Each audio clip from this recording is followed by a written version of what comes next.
Let's also go across to Kiran Shaw is joining us from Biocon. Great to have you with us, ma'am. Kiran Shaw, just again, first, let's just get your big picture take on this budget, which we're still, as we say, trying to pour through and see what are the big signals or messages from it, because a lot of numbers haven't been announced. Does this appear like a kind of status quoist budget to you, or do you see anything, do you see any big ticket message or announcement jumping out at you? Well, the way I look at it, Vasu, is that, look, we are still not out of the woods. We are just about back to 2019 levels. And I guess it's too premature to announce big ticket, kind of budgetary kind of, fiscal incentives. So I guess we were expecting, announcements which may not be very realistic. What I would like to basically call out are a few things. One is, I think the one section that must be very disappointed are the MSMEs and the service sector. Because I think they do need help. I think they do need fiscal stimulus because they've been impacted very badly. We are seeing, a decline in rural consumption. We are seeing a decline in middle class consumption. And obviously they were hoping that they'd get some fiscal incentives, some allowances, some kind of deductions, which they haven't got. As far as the formal sector is concerned, as we discussed yesterday on Pranay's show, I think they are the ones who are driving this economic revival in a very strong way. But obviously, you cannot expect anything more for the formal sector as such. The only disappointment I have is that, I was expecting some incentives for R&D in pharma. And what I find is, although the finance minister called out the need for investing in R&D and blended financing, to my surprise, I find that pharma R&D doesn't even get a mention on the R&D outlay in the budget. So that is a bit disappointing. But I would say by and large, this is a pretty balanced budget because, trying to contain the fiscal deficit at 6.9%, making sure that there are no negative surprises. I think she's managed that pretty well. And I think what I also like about the budget is this whole approach to ease of doing business through digital trust and digital compliance. I think the government is investing in the digital economy and in the digital architecture of where it wants to go. That's the way I see it. And of course, the investment of an increase of capital expenditure by 35% obviously is a big ticket announcement, which hopefully will, spur economic growth and job creation for the lower classes. Ms. Shaw, one question I wanted to ask you, what would you say about the health allocation in the budget? I'm actually happy that they've talked about, it's not a huge allocation, but I still think it's important to call out healthcare. I think the whole digital healthcare is important.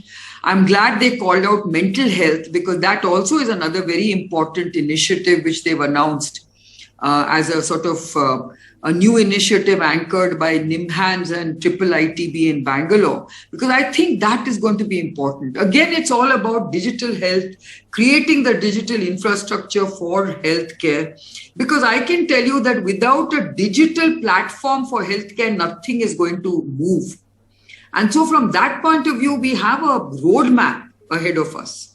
So the foundation is being created right now. We aren't seeing great announcements in terms of, insurance, although, certain announcements have been made in healthcare. But I think this is an evolving space. So I don't think you can expect big announcement at this point in time. So you would still maintain that what we hope to achieve can be achieved with this sort of budgetary allocation, or at least it's a good start that we have now started gradually increasing the health spend. Yeah. So I would say, right now is a time when we are beginning to see some green shoots. We've seen the highest GST collections in January. We are beginning to see the sort of the receding pandemic right now. Let's hope we are not struck by another wave. But having said that, we've also vaccinated a large part of our population. So I, for one, believe that even if you haven't given any respite to the MSMEs, at least open up the economy. I think the economy needs to open up. Otherwise, the service sector and the MSMEs are going to be further hit. So I really worry about this particular sector. Also, I wanted to ask you, Kiran Shaw, on jobs, because, while, of course, tax collections, etc., have been robust, unemployment is a huge problem. Yes. I don't know if we saw or heard enough in the budget about that.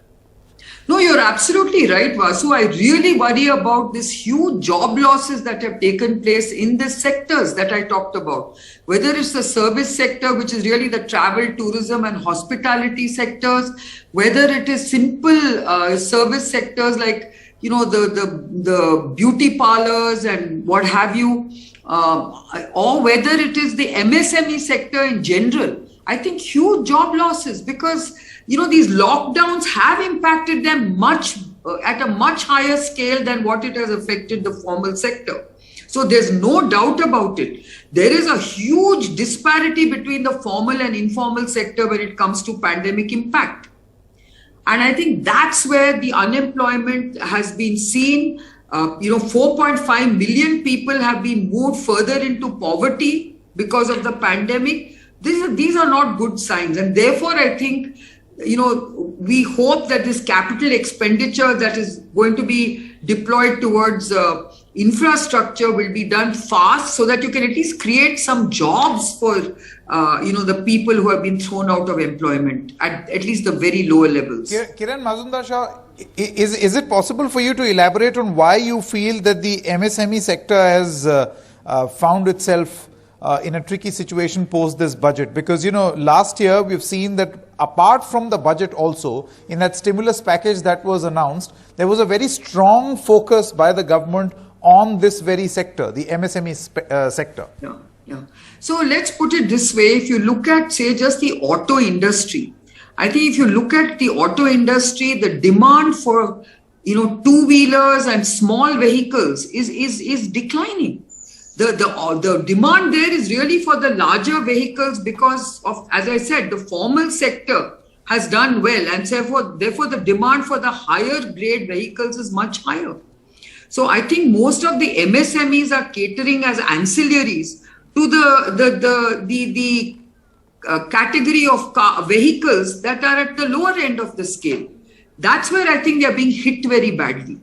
And I also think that a number of the other engineering MSMEs have also been hit. A lot of the MSMEs that are functioning in many of the other ancillary industries that have been hit are also suffering. So I think it's something that you have to look at in terms of what do we need to do to make sure that the ancillary industry that supports the larger industry is revived. I think that's what you need to do. Okay.